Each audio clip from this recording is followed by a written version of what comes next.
তিনি পুলিশ কর্মী, কিন্তু নিজের বিশ্বাসের ঠেলায় হয়তো তিনি ভুলেই গিয়েছিলেন তার পেশাগত দায়িত্ব। তাই পুলিশের জুতো খুলে, মাথার টুপি খুলে প্রণাম ঠুকলেন গুরুর পদতলে।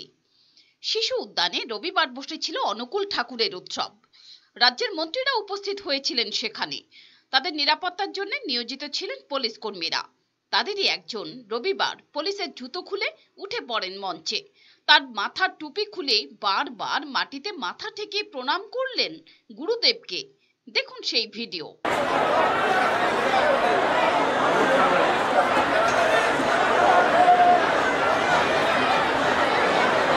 এদিন এই ভিডিও দেখার পর অনেক পুলিশ কর্তাই বলেছেন, এভাবে ডিউটি চলাকালীন সময়ে পুলিশের জুতো খোলা যায় না। দ্বিতীয়ত, যে টুপি খুলে তিনি যেভাবে নিচে রেখে দিয়েছেন তাও দৃষ্টিকটু, কারণ এই টুপিতে অশোক স্তম্ভ লাগানো থাকে, যা এদেশের জাতীয় প্রতীক। এভাবে টুপি নিচে খুলে রেখে তিনি ঘুরিয়ে অশোক স্তম্ভকে অপমান করলেন না তো? উঠেছে সে প্রশ্ন। ওই পুলিশ কর্মী তার বিশ্বাস থেকে গুরুদেবকে প্রণাম করতেই পারেন, কিন্তু পুলিশের পোশাকে এভাবে কোনো ধর্মীয় আচার আচরণ পালন করা যায় কিনা সেটাও প্রশ্নের। কারণ এই দেশের পুলিশ নিরপেক্ষ থাকবেন এটাই সবাই চান, কিন্তু এভাবে পুলিশের পোশাকে গুরুচরণে লুটিয়ে সেই নিরপেক্ষতার বর্মটাই উপড়ে ফেললেন না তো রাজ্য পুলিশের এই কর্মী?